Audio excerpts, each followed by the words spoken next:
So Yes. let's move on to the deadlines, and Yeah.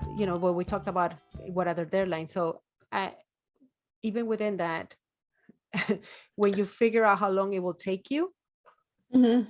add extra time, Mm-hmm. because there will be, like we said, revisions. Yeah, you need to add time for edits and revisions, Yeah. because if you have never worked with this person before, you don't know what their how involved they'll be in the process. So some people are like, first round, they're happy. They don't have a but typically with self-publishing, the authors are very involved, because that's why they're doing self-publishing. They want to be involved in the whole process. They want to make sure it looks exactly the way they see it in their heads. And so they usually will have they will usually give you feedback on every stage. Um, so you need to factor that into your timeline for finishing the book. And you also need to think, as an illustrator, how many rounds of edits will I provide for the for the price I'm offering. Right. You need to set a limit. If you don't set a limit, the edits will just can keep on going and going. If you don't set those barriers, if you don't give those barriers, then It'll keep going. Yeah. So that's what we're going to discuss in now in contracts. All of this, I would put it in the contract. For example, when I used to do the contracts, I would say, I will provide you with 3 sketches or 3 character designs or 3 options, like specific, how many I'm giving you. Not, I'm going to give you some sketches. What are some sketches? 5, 15, 12, 3 to 1. I would give 3, and I would say 3. Out of those 3, if they don't like them, okay, we do it again, 3 more, but there's a new fee for that. And this is the way I would do it, is you get paid per stage. So these are your original sketches, and if you like them from there, and sometimes you can say something like, it's $25 for these sketches, or $50 for these sketches, or $100 for these sketches, whatever it is that your fee is going to be. And if you get hired for the book, you can go ahead and put that price towards the book and break it down. Or you can go ahead and get paid for those sketches, and then move on. They can take those sketches and they're theirs.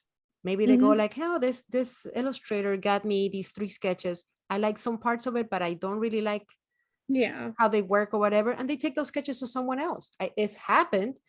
I had to redraw a book that someone else already drew, and they wanted me to draw not in their style, but to take those ideas and draw them in a different style, and in what my style was back then. And this was like, gosh, almost like 16, 17 years ago. I think most, it was a long time ago. But that's something that can happen. So that's fine. Those sketches were paid. The copyright was theirs. They're free to do whatever they want. So you can do that. You can do it, but always give a specific number. I'm going to give you 3. I'm going to give you 2. I'm going to give you 5. Yeah. The way I do it, I charge full. So I do that, except I include the edits in my price quote. So I always include 2 to 3 edits, rounds of edits per stage. So if I'm doing character sketches, that if they don't like anything from the first round, I'm fine with redrawing a whole second round. I consider that the second edit. But after that, they only get 1 more round of edits before I start charging more, more for the extra edits.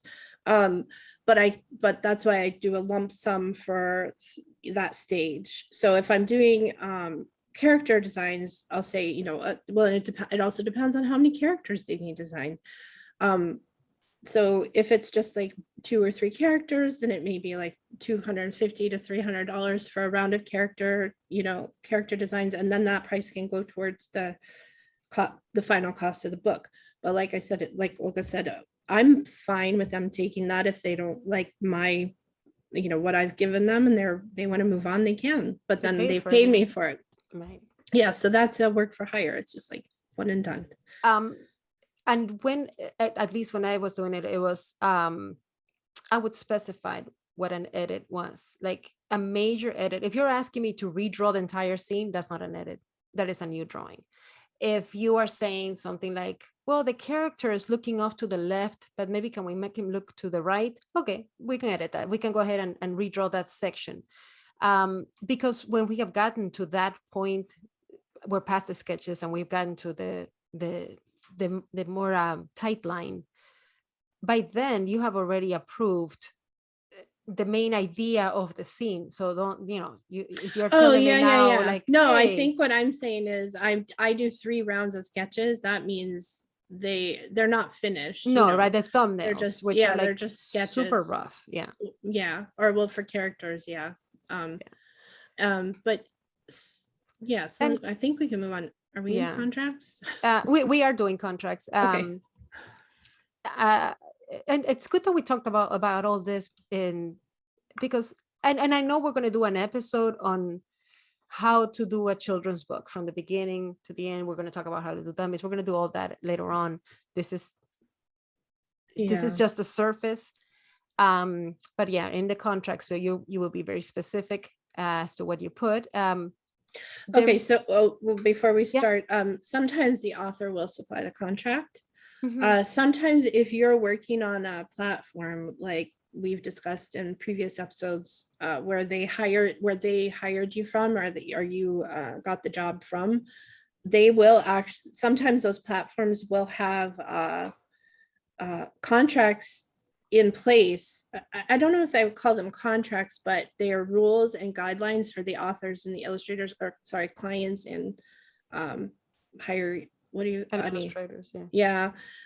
that you follow because you're on that platform. So that kind of covers you in one way, but then it's always good for you to have your own verbiage or your own contract in place before you continue working with them. But like I said, sometimes the author will supply it, but you still need to know what should be in the contract if the author supplies it. And you should also know how to write your own basic contract if they don't supply it. Don't ever enter into a project this big, like a children's book. It's months of work without a contract. That's dangerous. And if the author supply the contract, you can edit it. You can add things to it. You can say, that's all sounds great, but I would like to also incorporate this, because they might not think of the stuff that you need as for your rights of usage of the illustration and all that. And we're not going to give you a contract, but we will talk about it. But there are some online, like at the Graphic Artists Guild Handbook has some in the back. There are also some on like Illustrator and freelancer websites that you can find. And they're just basic contracts that you can edit for yourself and use. Don't worry so much about the wording. It doesn't have to sound fancy for it to be legal. It could be normal speech. I will draw 3 illustrations like this, instead of going like, we will provide you with, you don't have to get all fancy. Just be normal. It's not going to make it any more legal or because it's fancy. So what you want to add in it is, when you do your time frame, we have approval equals your timeline, right? If they take 3 weeks to approve an illustration, then you have to make sure that the timeline gets moved to upon approval. Once you approve this, we will move to the next stage. So because if not, you'll have the author sitting on approvals and you're waiting and waiting and waiting, and your timeline gets smaller and smaller and smaller, and you're like, okay, I am going to be in trouble if this author doesn't come back and tell me, yes, you can go ahead with these sketches, or no, I need changes to it. So upon approval, the next stage would be 2 weeks later, 3 weeks later, whatever it may be. That way you protect yourself as to whether always, like, to make sure that you always have enough time to do the book. So if they take a long time, then the whole timeline needs to move forward, so you have enough time. Right. And the payment schedule should reflect that as well. Yes. So I don't know. So I think some illustrators don't change the payment schedule if the timeline moves forward, but I do. I don't feel comfortable taking a payment if if it's taking longer than I initially thought, I don't feel comfortable taking payment when I originally requested the payments. I feel like they need to pay me when the work is done. And I think that also covers you and the author, because if you take money for work you haven't done yet, Oh, no, yeah, no, I then don't do that. you don't, no, I'm just saying, Yeah. if the, well, however, you should take a deposit. You should always schedule a deposit in your payment. So what I do is I break my payments up into chunks of 4. I have an initial deposit, and then I have 3 payments throughout. I used to schedule my payments in groups of 3, which is fine, but you can do it like as one initial payment, like a deposit, and then you start working when you receive that. Then you can get one after sketches are done, then after line art is done, and then after final art is done. Right. That's the way I like to do it. But it depends on the author I'm working with. Sometimes they want to pay me in beginning, middle, end. It depends. It depends on, sometimes it's easier for the author to pay you in small little chunks. Like if Yeah. you have done the initial sketches and the storyboard, and then you get paid, and then you get paid for that section, and that's a way of doing it. There's also a way to do it, like, which I don't like it so much. Like you say, get the first, divide the entire payment into 3, and you get the first, like when we get to when we finish all the sketches, it'll be the first third, and then when we finish all the final art, line art, it will be the second, and then the third one when the finals. Well, I on don't like Readsy, that one so much. I have to do that on Readsy. They only allow me to break up the payments in percentages. Yeah, I So don't like that so much I don't because have control over that. the timeline moves, and I don't. Yeah, and then I have to change my payment schedule. Yeah. So it all But depends yeah. where you're working. Like if you are Yeah. stuck to a contract Mhm. because of the company platform. you're using, the platform, Yeah. then you're pretty much stuck Yeah. there. But when it's in person, yeah, I'm more flexible with that, and I like doing it that way. When payments are due when the work is finished. And you have to make sure that there's a kill fee in there. So if there's a deposit and the author decides, you know what, I'm going to kill the project, I don't like it, I don't Or like the way you you're decide. going. Yeah, and that has to be written there. That Yeah. has to be written there. You get to keep the kill fee, which means, okay, at least I didn't waste my time. I got this much. But you have to write it there. It can't just be like, you know what, I changed my mind, I don't want to do this, and like you actually have to. There's got to be a reason. You want to write down the reason. There's not, the relationship is not working, or the sketches. It's sometimes, and this has been, we see it on the social media platforms all the time, that the author pays the illustrator and they never hear from them again. Yeah. So I think that's a red flag also, if the illustrator asks for the full payment up front. Yeah, that's not standard. No. And even as the illustrator, it protects you if you don't take the full payment up front. Because you can walk away when it gets bad. Yes. So yeah, because if you take the full payment for the art, you don't have flexibility either to add more to charge more if there's more edits or things change. You don't have the flexibility to walk away if you need to, because then you're committed for the full project. Right. It's better to have breaking up into sections so that okay, we made it through storyboards, but I don't think we're going to make it through the initial sketches because it's just not working out. This has to be a person that you're comfortable with, and that you feel like you can continue on with for several months. And so also you need to make sure you have in the contract, you have the approval, the timeline. So when you'll start the project, when the project will end, and then you'll include dates when each section, deliverable dates, when you want each person. Well, when the sketches are due, when you're when the storyboard is due, when the character design is due, when the full page sketches are due, or roughs, and then when your final or line art is due. than when your final art is due. So but it's up to you how you break it down, but it's beneficial for you to check in with the author at each of these stages so that they can approve it. It helps. It helps. Communication is huge.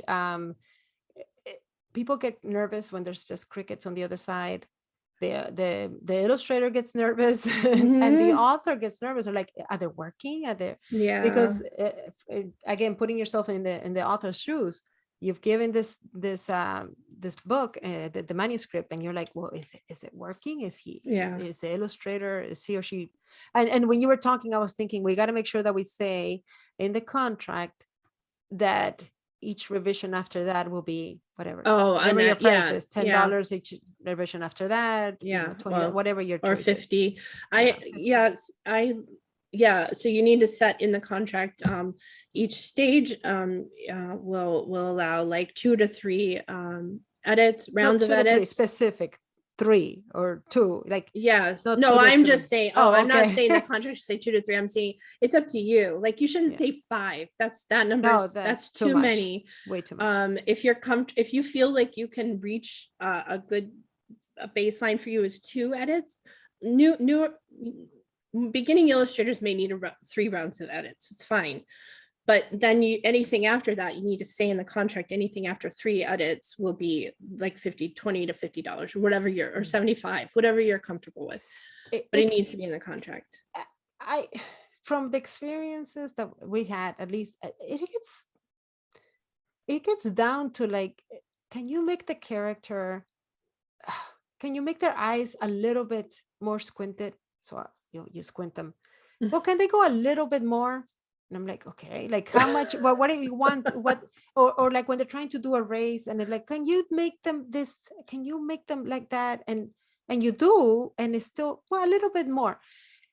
Each of those, they're noodling. They're noodling away. Exactly. They're noodling away at something that's going to be a blur in the actual book when you see it up close. Because remember, they're seeing the illustrations up close. They're not seeing the final product. But they're trying to match something that they see in their head. And that's when you get into trouble. We're like, okay, but we keep going back. And between the communication time, we keep adding 2 days and 3 days to this over a line or a squint or something.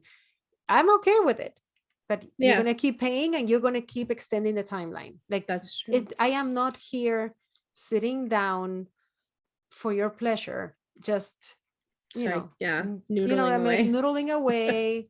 I'm not painting live. And you can just tell me, this is actually like, this is your job. This is your job. And you have to take it as that. You don't sit next to, I don't know what to equate it to, that you don't sit next to the, well, okay, a plumber. Can you turn the line a little bit more to the right? Can you go ahead and move the pipe a little bit more? A little bit more. It's kind of like, no, they're the expert. I think that's the other thing. If you're hiring this person and they're an expert in their field, and if you have a vision as an author, you should trust your illustrator. And I feel like a lot of times in self-publishing, the authors don't trust their illustrators and give them the flexibility that they need, or not flexibility, but creative.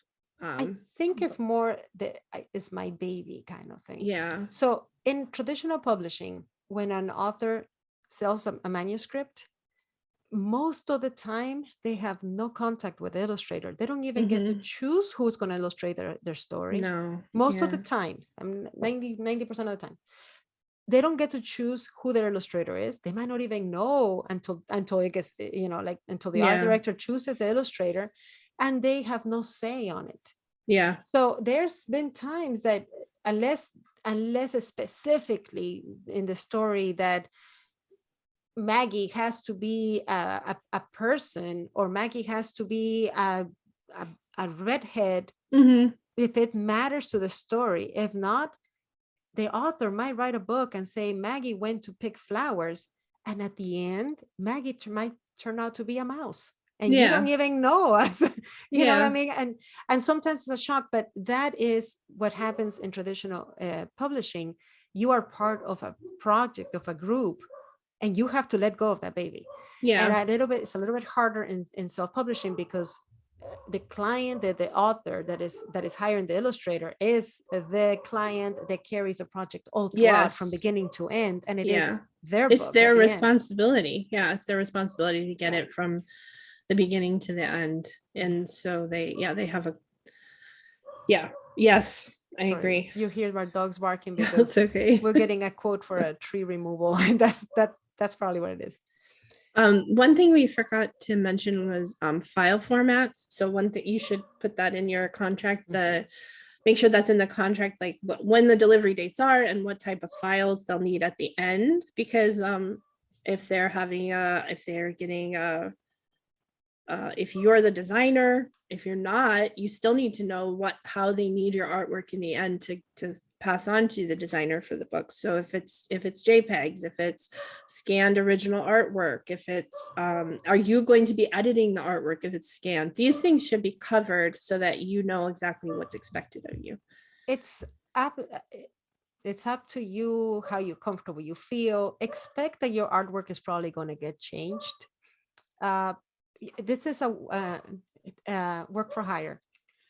You can go ahead and most often is a JPEG, a 300 DPI, but sometimes they might ask you for the digital files. If you're working digitally, they might ask you for the digital, the original files, so that you can, so they can edit the layers. And you have to figure out if you're comfortable with that. Right. And if you want to charge extra for that, it's up to the illustrator. In that situation, I would say, I don't want my name attached to it. This is my personal preference, because it's happened to me in the past that they have taken the artwork and changed it to something I didn't feel. Then it's not a true representation. Those are not the colors I chose. And there's a reason why I choose specific colors or the amount of saturation on something. And if they like the contrast so much that it blacks, it blows out the blacks, and I'm like, well, that's not what I gave you. Oh no, but this is what we wanted, because we want to be able to see it from the back of the classroom to the front. I don't want my name there. That's kind of like, wait, no.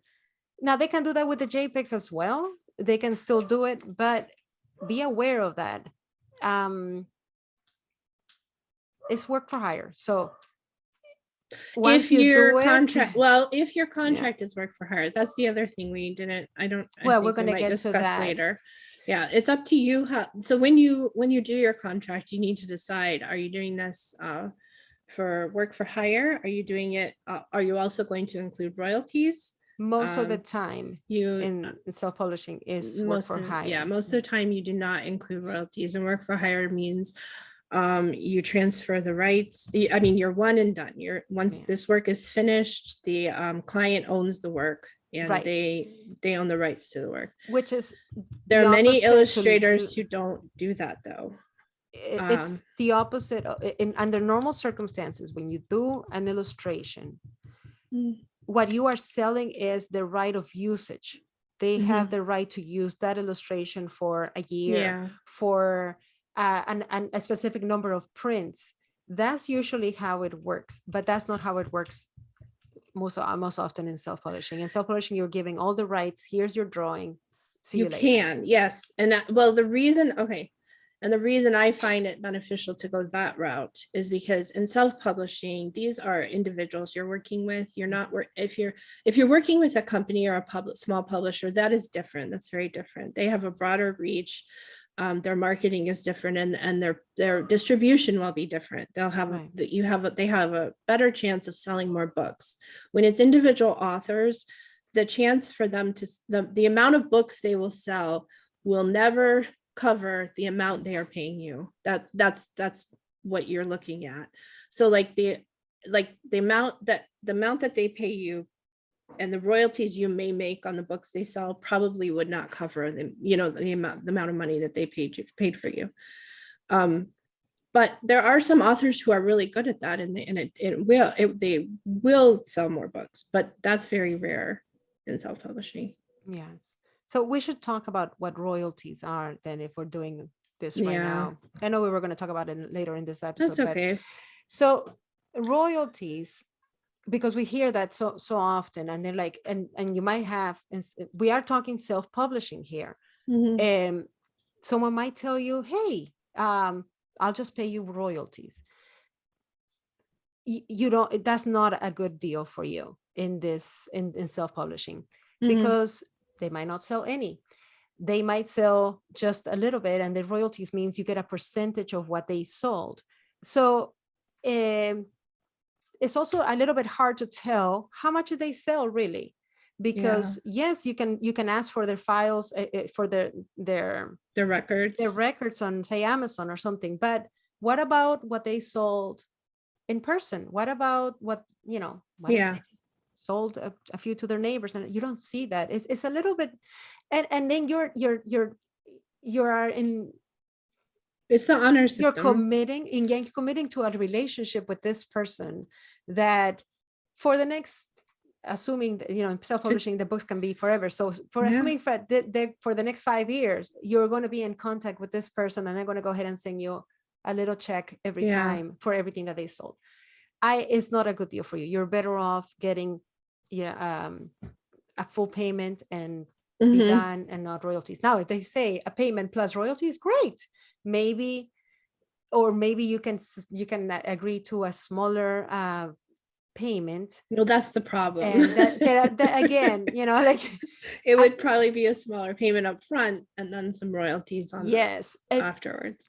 Know who you're working with. Read the book. You can tell if it's going to be a book that's going to sell.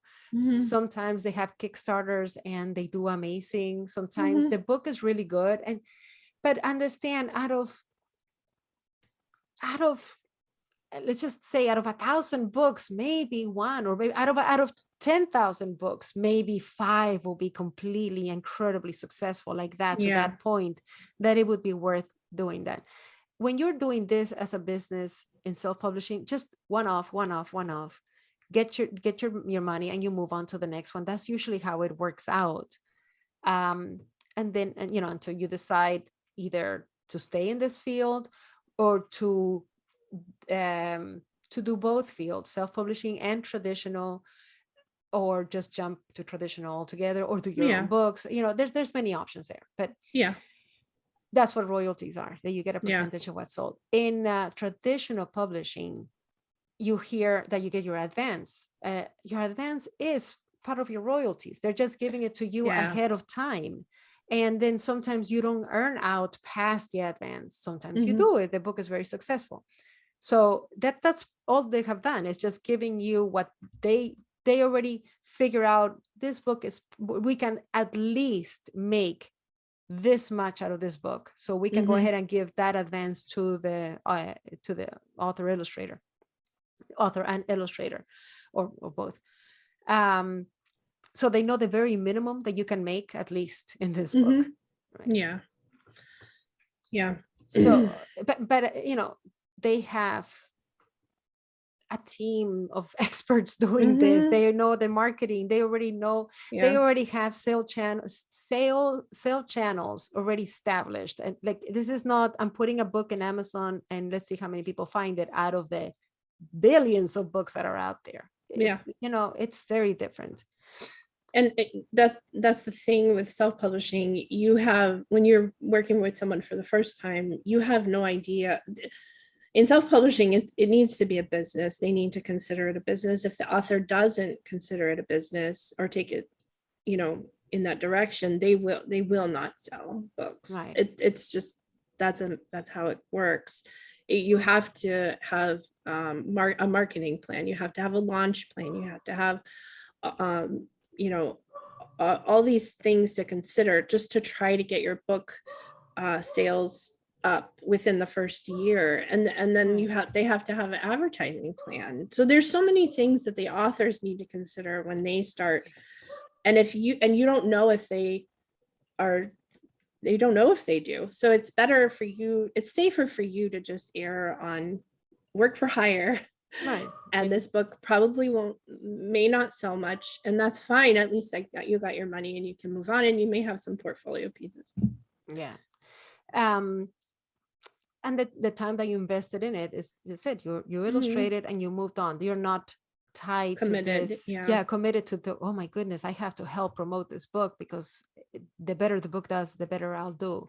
It's you, honestly, you don't have time for that unless it's your own book, unless it's like, Yeah. I'm going to be doing a heck of a lot of marketing Yeah, because that's your after, book. Yeah. because that's my book. Yeah, exactly. Yeah. It benefits me Mm-hmm. to Yeah. sell to sell that book. But yeah, a lot of the times in self-publishing, it'll just be limited to the local market, farmers Mhm. market, that you can rent a booth or something. So as an illustrator, you're not going to get a lot more money Yeah. than the initial payment. All right, I think we have killed We've, that too. yeah. um We talked about we talked about this. We talked about kill fees, which is this. Well, another thing to make sure that you have, will the illustrator's name be on the cover? Yeah. This one, kind of like, gets me. Okay, Yeah. because I've seen and actually on Facebook groups, some authors saying, why do I have to put the name of the illustrator on the cover if did we just fly or fall? What happened? Was that graceful landing? Come here, chiquito. Come here, guy. No, it's okay, puppy. It's okay. Oh, you're I think right. he scared himself. I wonder if he fell asleep. You all right? Kiss, kiss. Oh. You good boy? You're a good boy. What happened? That was a graceful landing. Illustrator's name on the cover. Yeah, the podcast listeners are going to be like, what are they talking about? Graceful landing. I got so confused. Oh, you're right. Loki is next to me, my bird, and he just kind of fluttered down, and and it was very unexpected. Yeah, you can hear the flutters. And now I have feathers to clean after we're done here. And he's molting too. He's going through that stage of changing feathers, and it's messy. Animals are so messy. Yeah, I never thought of birds as being messy. I never. They are, but so is my dog. Sophie more than Bongo. And the only ones that are not messy are the fish. Yeah. All right, we got distracted, but that's fine. It's part of life. Yeah, so I hear them saying, I already paid for this. Why do I have to put the name of the illustrator? And it just irks me, because it's like, I think it should be up to the illustrator whether I want my name on it or not. But if I do want my name on it, oh darn it, you're putting my name on it. I don't like that. It's not, because they don't, sometimes I'm not saying everybody, but some authors don't see it as a project, a collaboration. Yeah. I don't like but that. I think also I've said this before, I think it's a misrepresentation, because if you only have one name on the cover, then it looks like the author illustrated the book. That's what that means. It's pretty much like if they got a ghost illustrator. You know what a ghost writer is, right? That someone else writes a book and it goes under your name. It's a ghost illustrator. You pretty much illustrated something and they're going to pretend that they did it. And then that's misrepresenting themselves in the book. So I don't agree with that. There was something else that I thought of that and it just left me again. It was something about we talked about approval timelines. No. And I just forgot. I know. You need to, I know we did talk about the file formats and delivery dates and what needs to be approved when, but you also need to make sure in the contract you've included like what you're providing, what services you're providing. Yes. You're providing, are you providing illustration services? Are you going, and of course, how many pages are you illustrating? How are you illustrating the cover? Are you formatting the book? Are you providing social media posts? Some authors want social media posts. Yeah, it's marketing materials. Are you providing a book mock-up? If you can do that, that should be in the contract, and that should be one of the services you provide and charge for. because book mock-ups can be done online, but a lot of authors don't know how to do that. So if you can do it, great. So there were, see, anybody with a little bit of sense on how to use computers can do this, can take an illustration. And if I am the author and I already paid for the illustration, I can easily just take the illustration, put it in Photoshop and put, information on the top and boom, I have bookmarks or whatever it may be. Oh yeah, yeah. You can do that. But some authors do not have that ability. So if you're having to do it, you're gonna charge for that. That is marketing material that even hats, like you said, yes, mugs, bags. Yeah, if they want those things at their store, if they have a store and they want it there, if you're doing it, you're you charging an for extra. That. Yeah. Promotional materials. So I consider this optional, but it doesn't have to and be. that's fine. It's so the next section that we're going to discuss is what else should you make sure that it is clear between you and the author before you start, whether it's in your contract or whether it's in through emails, but written somewhere. And that's why emails are so important, or messaging, because you want written proof of what you and the author have discussed. Zoom meetings are great, but you really want, that's true, you could record it. Yeah, you really want documentation of what you've discussed, what's due when, what their expectations are, things like that, because that way if they change their mind or something changes down the road, you can refer back to that conversation and you have it. And you can forget, like, it's easy to forget. It's easy to go like, oh, did we say yes or no to this? Yeah. Excuse me. Yeah. And it's good for you to refer back to when you're trying to, remember, do edits. Yeah. One thing to remember one thing to consider is social media tagging.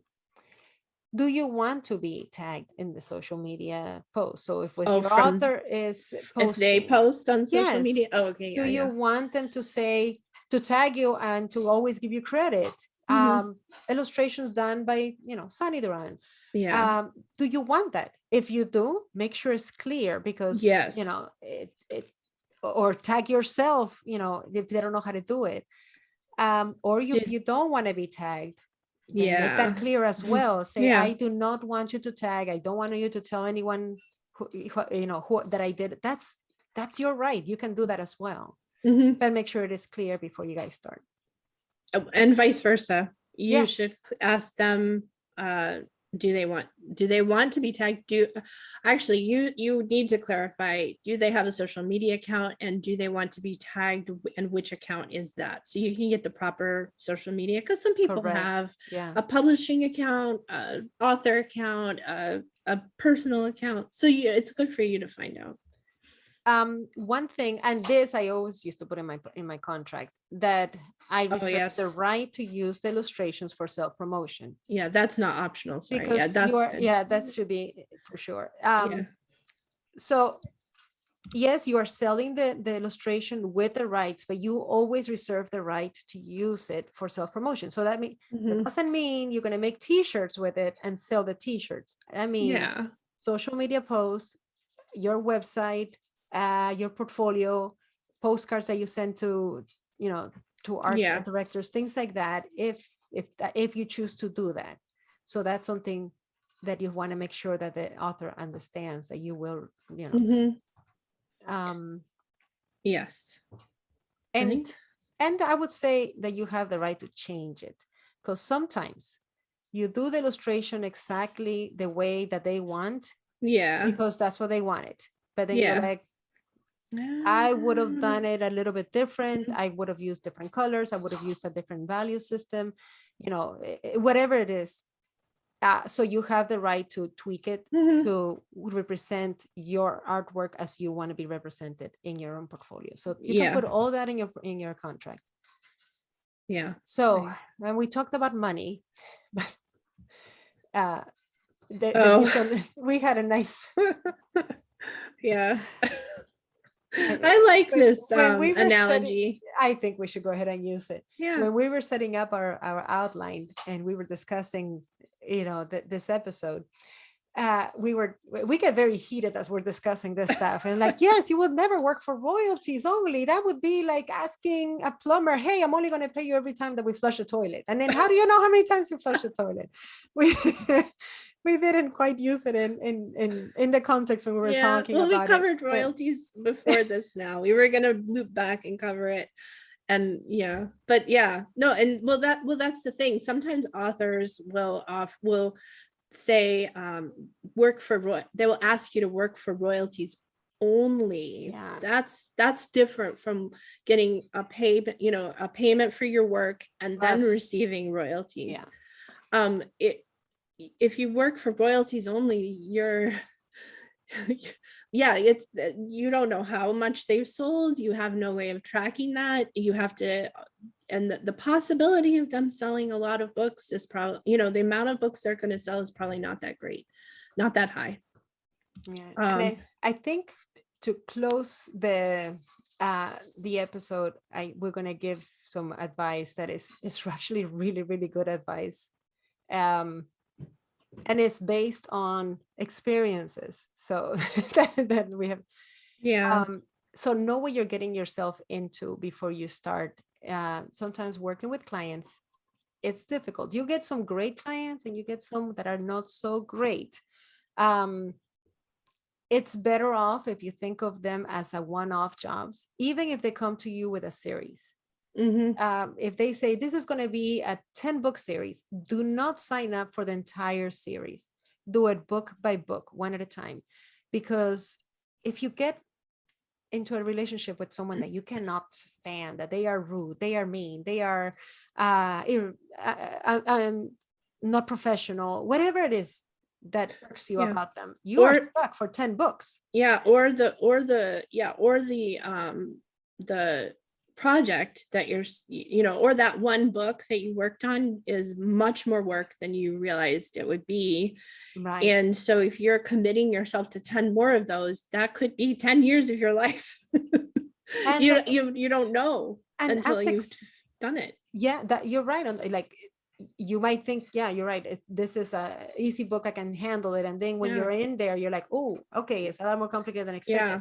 Plus, you might be very excited about the characters and the story and all that. But after a few books, after drawing an entire book and then another one and then another one, you will hate these characters. You will be like, I really do not want to draw this anymore. And then that's all you can draw for years, probably, possibly.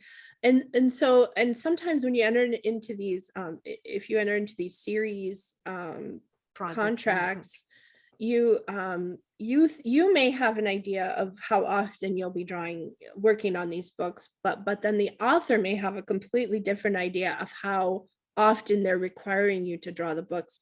So that's why, yes, it's good to do them as single books. Each book is, you renegotiate your contract for each book in the series. That's what is important with the series, I think. But also, you need to specify you need to clarify with the author or publisher how often they expect to release a book. So if you, oh my goodness, which is something I had never worked on a series before, so I didn't realize, if I'm working on a series and they want to release one book a year, that is me working on that book once every year. If the book takes 4 to 5 months, then I will probably be starting the next book for the next year right after that. You don't really think about that until you're doing it. Right. So if they plan to release one book every 2 years, then okay, great, you can take on other projects in between, and it's not as. But when you're sitting there drawing the same characters over and over and over again for a full year, it gets to you. It can really get to you, and it really gets to your creativity. You just need to think about, do I love this topic and do I love this book so much that I'm fine drawing it for every day for the next 2 years? Right. Then fine. But Yeah. And So and your fees might change 3 years down the right. road. You're a different artist. You are Yeah. your experience is different. Your fees should be different. You might be in a different position. You don't know. So do not sign up for the big chunk.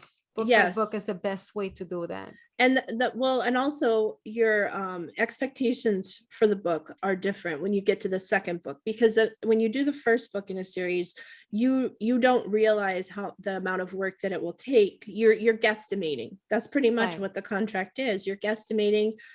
And then once you finish that first book, then you realize, oh, no, this was much more work than I realized, and much more labor intensive.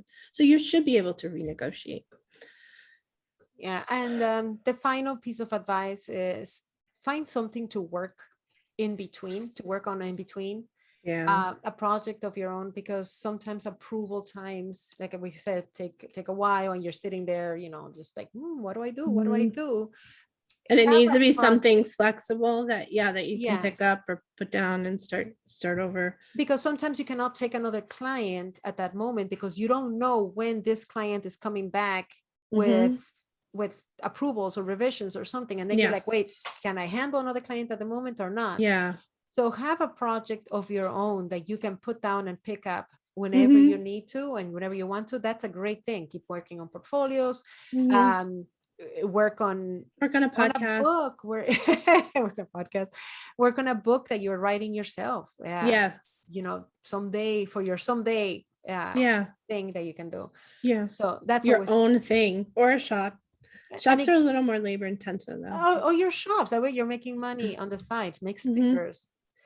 Um, Something that will also help you not to burn out creatively when you're just doing this one project, and Mhm. Yeah, because even with picture books, that it's a good chunk of time that you're spending on one thing. It's not a portfolio piece. It's 32 to 40 pages of the same characters over and over and different, and you're spending months on it. some books you're gonna love. You're gonna love some books, the stories, the characters. You're just gonna be like, oh, I'm loving this. And Mhm. other books, you're gonna be like, Yeah. well, it pays well. I'm getting money. Yeah, exactly. So be it. It is what it is. I will tell you, when it's your own book, you fall in love with it. These characters become so very real to you, and you're like, oh, I'm in a happy little place. So sometimes it doesn't feel like work. Good. But just because something might not feel like work does not mean it's not work. Doesn't Yeah. mean it's not requiring your time and your concentration, and you get tired. Yeah. So yes, I guess to wrap all of this up, we love what we do, but that doesn't mean that it is not a legitimate job, that is not work, and that you should be paid for it. Yes. Yeah. That's about valuing. You need to value your work and your time and Yeah. yourself. Well, I Yeah, think we can wrap this one up. I think so. Everything that we can think of, we covered. Yeah, If you have any questions, write to us, and we can cover it. an And FAQ. frequently, yeah, well, I like those episodes when we do frequently asked questions. Yeah, So yeah, if we didn't cover something or you had a question, send us an email yeah, or a message on Instagram or whichever. yeah. We're happy to answer. So, and All if this right. is the end of the year, Merry Christmas, Happy New Year. yeah, goodbye. And I hope next year is even better. And if it's not, well, we'll see you again. Bye. See you next Bye. time. Bye-bye.